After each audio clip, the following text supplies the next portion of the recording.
Vamos nesta aula entender as características da luz para alcançar resultados profissionais. Muitas vezes vocês podem se sentir tentados a culpar a câmera, as lentes ou o orçamento pela qualidade das suas produções.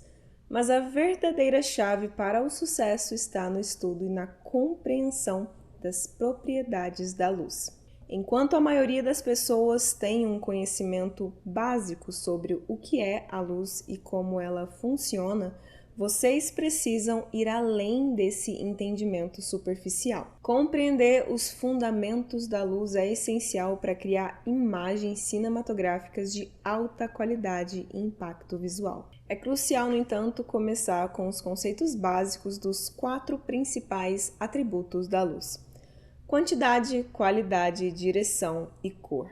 Esses elementos desempenham papéis fundamentais na criação de uma iluminação eficaz e na definição da estética visual de uma produção cinematográfica ou fotográfica. Portanto, ao dominar esses atributos, vocês podem elevar o nível das suas produções e alcançar resultados mais profissionais.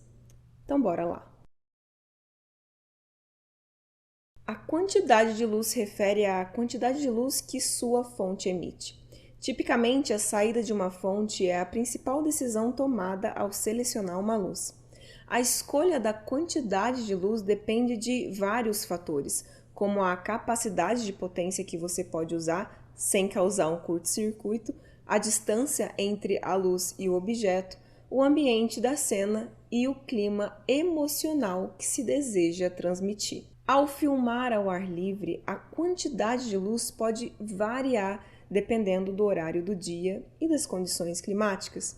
Por exemplo, a quantidade ou intensidade da luz natural é significativamente maior em um dia claro ao meio-dia e consideravelmente menor em um dia de tempestade ou algumas horas antes do pôr do sol, quando se aproxima a hora dourada.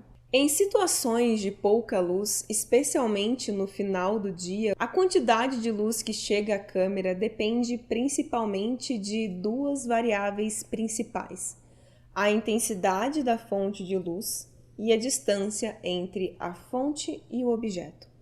Conforme a luz se afasta da fonte, sua intensidade diminui exponencialmente, um fenômeno conhecido como queda de luz, que é calculado usando a simples lei do inverso do quadrado. Em essência, isso significa que cada vez que dobramos a distância da fonte, perdemos 75% a mais de luz. Essa imagem mostra de forma didática como funciona. Além disso, há a luz refletida, que é a quantidade de luz que alcança a câmera. A luz refletida é explicada da seguinte forma: os instrumentos utilizados para fazer essas medições são os fotômetros. O fotômetro mede a quantidade de luz incidental que atinge um objeto. Muitas câmeras modernas possuem medidores embutidos que medem a quantidade de luz que está alcançando o plano de imagem ou o sensor da câmera. Os medidores internos de luz são uma característica muito comum nas câmeras atuais. É aquele medidor da sua câmera. Esse é o fotômetro. Outra forma de controlar a luz são as películas de gel de densidade neutra, que são folhas de plástico que podem ser colocadas em uma luz ou em uma janela para reduzir a quantidade de luz. Isso é feito para diminuir a intensidade de uma fonte específica, mas se deseja reduzir a quantidade total de luz que chega à câmera, um filtro ND pode ser utilizado. Em filmes e fotografia, a quantidade de luz que produz uma imagem é controlada de 2 maneiras. A primeira é através das fontes que emitem luz e a segunda é a quantidade de luz que a câmera captura no filme ou sensor. Esse controle é conhecido como exposição. A exposição é o resultado de 3 configurações diferentes em um sistema de câmera e lente: a abertura, o ISO e a velocidade do obturador. Vamos entender os 3. A abertura em uma câmera fotográfica desempenha várias funções. Primeiro, controle da quantidade de luz. A abertura controla a quantidade de luz que entra na câmera. Quanto maior a abertura, um número menor, como 2,8, mais luz entra. E quanto menor a abertura, um número maior, como 16, menos luz entra. Segundo, profundidade de campo. A abertura também afeta a profundidade de campo, que é a área de nitidez na imagem. Aberturas maiores, ou seja, números menores, resultam em uma profundidade de campo menor, com o objeto principal em foco e o fundo desfocado. Aberturas menores, ou seja, números maiores, aumentam a profundidade de campo, mantendo mais elementos da cena em foco, tanto na frente quanto atrás do objeto principal. Terceiro, controle da exposição. A abertura é um dos 3 elementos que controlam a exposição da imagem, junto com a velocidade do obturador e a sensibilidade do ISO, que vamos falar já já. A combinação desses 3 elementos determina o quão claro ou escuro será o resultado final da imagem. Quarto, qualidade óptica. A qualidade óptica da imagem também pode ser afetada pela abertura. Em muitas lentes, a nitidez da imagem é melhor em aberturas médias, geralmente entre 5,6 e 11. Aberturas extremas, muito pequenas ou muito grandes, podem levar a uma diminuição da nitidez devido a efeitos como a difração. O ISO é uma das 3 configurações principais de exposição em uma câmera, junto com a abertura que já falamos e a velocidade do obturador, que vamos falar a seguir. Primeiro, sensibilidade à luz. O ISO controla a sensibilidade do sensor da câmera à luz. Quanto mais alto o número do ISO, mais sensível o sensor se torna à luz, permitindo capturar imagens em condições de pouca luz.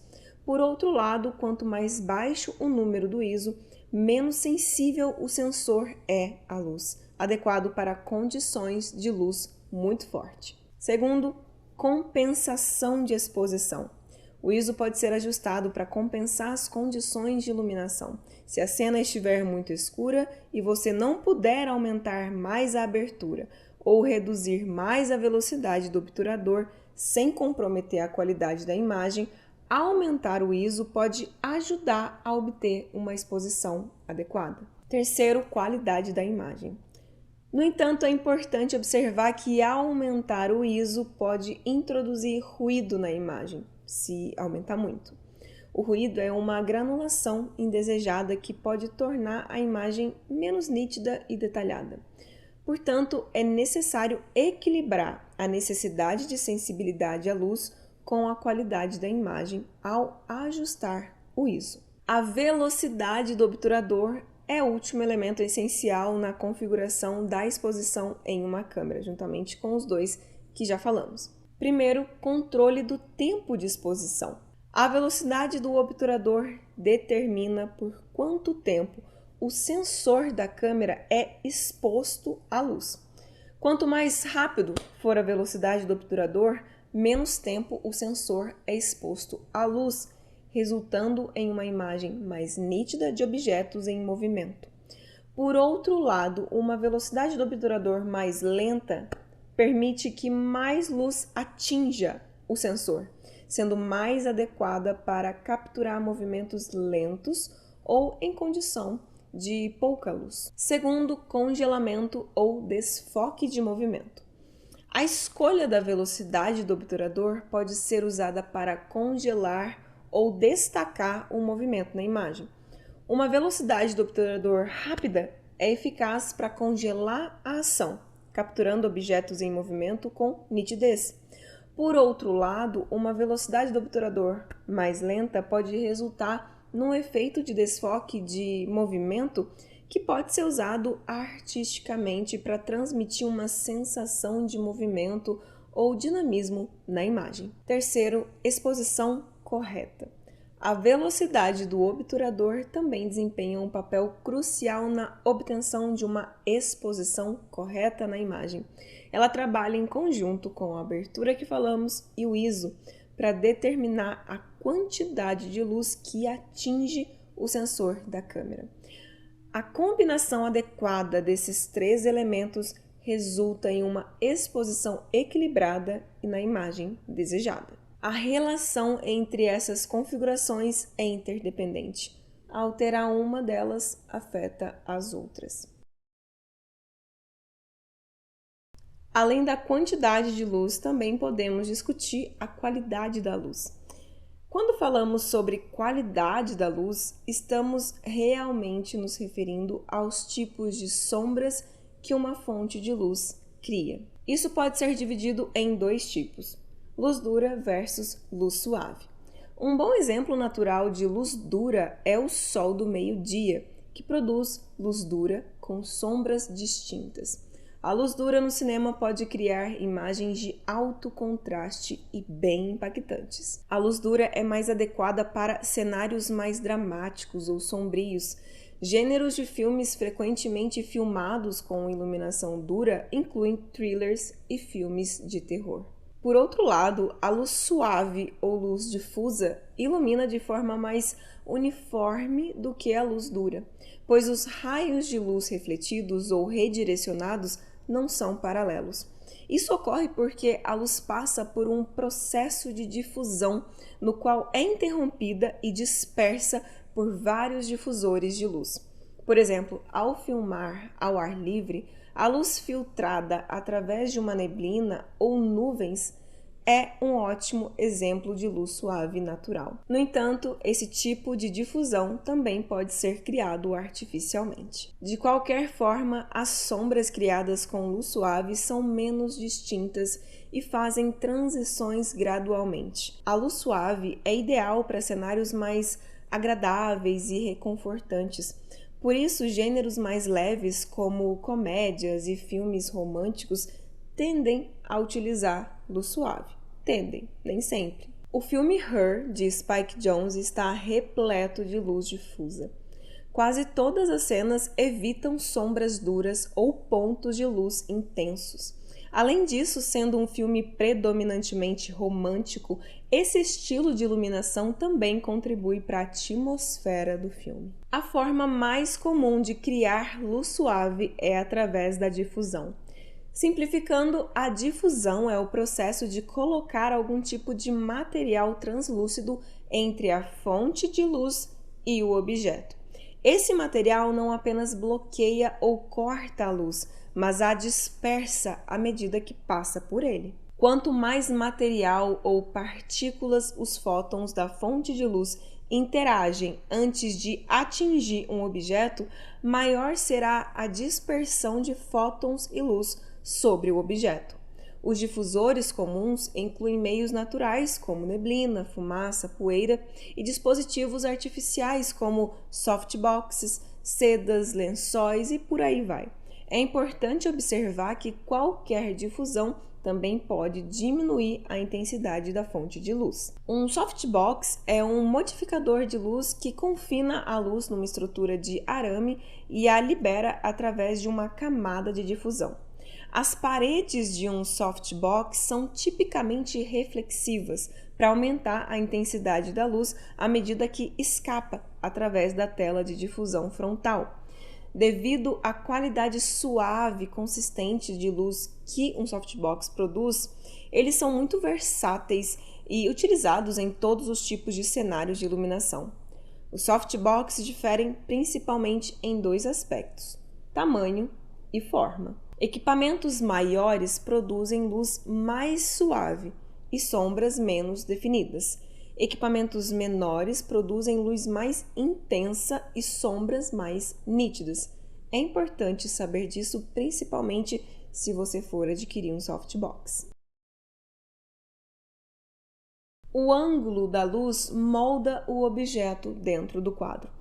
Em outras palavras, a forma como percebemos o seu humor e personalidade é grandemente influenciada pela iluminação. Uma luz lateral proporciona profundidade e textura ao rosto de uma pessoa. Uma luz frontal tende a deixar o rosto com uma aparência mais plana, ótima para aulas como essa daqui. A altura da luz impacta significativamente a imagem. Uma luz diretamente acima pode criar sombras duras no rosto do objeto, enquanto iluminar por baixo pode parecer artificial ou até mesmo assustador. Uma luz de fundo incidindo sobre o objeto ajudará a separar o seu objeto do fundo, enquanto uma luz focada exclusivamente no fundo deixará o seu objeto em silhueta. No entanto, a luz nem sempre precisa seguir um caminho direto da fonte para o objeto. Na verdade, algumas das configurações mais interessantes enviam a luz em várias direções antes de finalmente iluminar o personagem. A forma mais comum de se fazer isso é rebatendo a luz. A iluminação rebatida é uma técnica na qual a luz de uma fonte forte é literalmente rebatida em um painel refletor ou outra superfície de cor clara. Uma luz que é rebatida causa uma dispersão maior de luz do que a fonte original. Além disso, pode difundir a luz sobre um objeto. A iluminação rebatida é também uma técnica benéfica ao fotografar em espaços pequenos. Por exemplo, se você estiver fotografando em um quarto pequeno, pode ser muito difícil configurar uma outra luz, ter 2, 3 luzes adicionais. Em vez disso, utilize uma única luz e rebata ela de volta a partir de uma direção diferente. Basicamente, você cria 2 fontes a partir de uma só. Observe nessa cena como a luz reflete na mesa e volta para iluminar o rosto dos atores. A última característica da luz a ser discutida é a sua cor. É bem rapidinho. Toda luz visível tem cor. Na verdade, a luz solar pura contém todas as cores no espectro de luz visível. Cores individuais surgem quando a luz irradia em comprimentos de onda e frequências específicas. A temperatura de cor é um sistema que utiliza valores numéricos para medir as características de cor de uma fonte de luz em um espectro que varia de cores quentes e cores frias. Os valores numéricos são referidos como graus Kelvin. Valores mais altos representam tons mais frios, como azul. Valores mais baixos representam tons mais quentes, como amarelo. As fontes de luz possuem uma temperatura de cor nativa. A luz de velas, por exemplo, registra cerca de 1800 Kelvin, que é um alaranjado avermelhado, enquanto a luz do dia registra entre 1500 e 6000 Kelvin, que é um azul claro. No entanto, a temperatura de cor de uma fonte de luz pode ser controlada por meios de vários métodos. Géis podem fazer com que uma luz pareça mais azul ou laranja. A temperatura de cor da luz natural muda ao longo do dia. Conforme a posição do Sol no céu muda, a cor da luz também muda. Uma vez que você tenha um entendimento sólido sobre a intensidade da luz e a temperatura, a iluminação em filmagens pode se tornar muito mais deliberada. Alcançar a aparência que você idealizou não será mais um jogo de adivinhação. Ao aprender cada um dos 4 princípios da luz e como eles transmitem a sua história, você será capaz de criar uma imagem única, em vez de seguir uma receita padrão. Espero que vocês tenham aproveitado essa aula e se inspirado. Eu vejo você na próxima aula. Até lá!